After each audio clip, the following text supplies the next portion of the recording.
Kæru vinir, gleðilegt nýtt ár.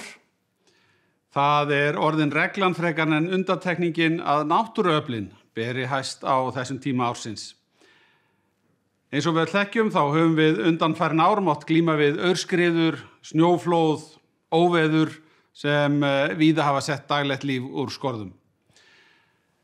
Þótt stjórnvöld og samfélag séu vel undir flestar þrautir búin fátt sem býr fólk undir að yfirgefa heimili sín að kvöldlagi vegna eldgoss í óvissu hvað tekur við. Styrkur Grindvíkinga við þessar aðstæður hefur verið aðdáunarverður síðustu vikur og ég fullyrði að íbúar Grindavíkur séu okkar flestum efst í huga þessi áramót.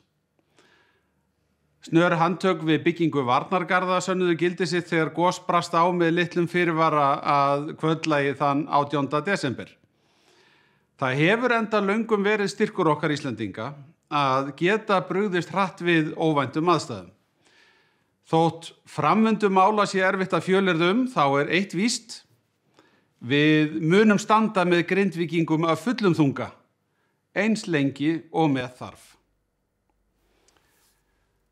En árið einkenndist þó ekki aðeins af hamförum, þvert á móti. Söngkonan Laufey sigraði heiminn og gerði Íslendinga stolta og mun eflaust gera það áfram ókomna tíð.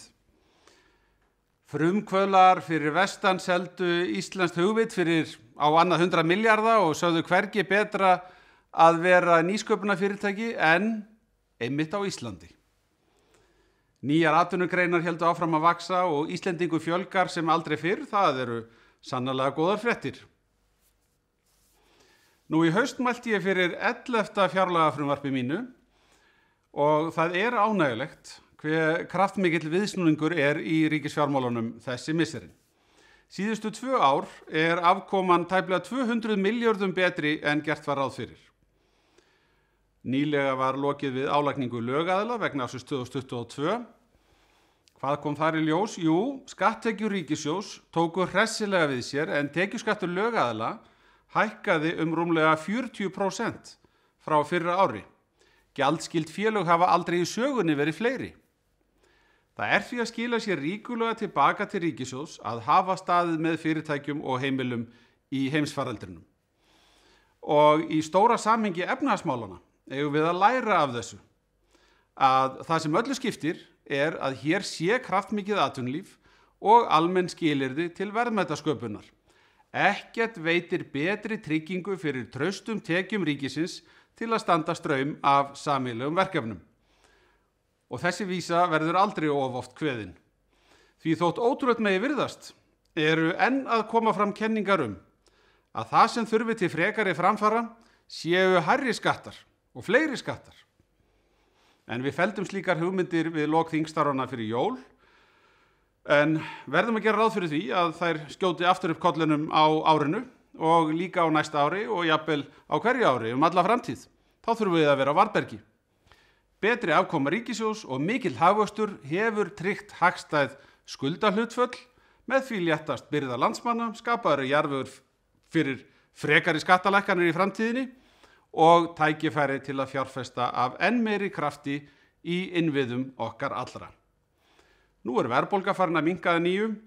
Samningar á vinnumarkaði geta gegnt lykilhlutverkið við að tryggja framhald á þeirri þróun og ef rétt að málum haldið hægt að hafa væntingar að vextir geti lækkað í kjölfarið og við fundið viðspyrnu fyrir nýtt framfara skeið.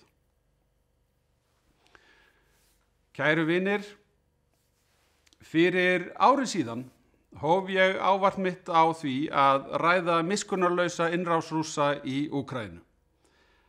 Ári síðar berjast Úkraínumenn enn fyrir tilvissinni sem frjáls og fullvalda þjóð. Nú í haust tók ég við sem utanríkisráðherra og enn geisar stríð og spenna fyrir vaxandi í okkar heimshluta því miður. Landslagið hefur allt breyst. Atlantshafsbandalagið hefur styrkst og það hefur stækkað. Vonandi verða Svíar orðnir meðlimir áður en langt líður á þetta ár. Í baráttu Úkraínumanna felst barátta fyrir þeim gildum sem við bæði aðhyllumst og byggjum tilvist okkar á, virðingu við alþjóðalög, virðingu við landamæri. Það þess vegna grundvallaratriði að Ísland standi áfram óhikað með úkraínsku þjóðinni á nýju ári en nú vinnum við að langtíma áætlun stuðning við Úkraínu. Og ófriðarbálið hefur logað víðar. Með hryðjuverka árás Hamas á saklausa borgara í Ísrael þann 7. október hófst ný alda ófriðar á svæðinu sem enn sér ekki fyrir endan á. Og mannfallið undanfarnar vikur á Gaza og undanfarnar mánuði reyndar hvort tveggja óbærilegt og óverjandi.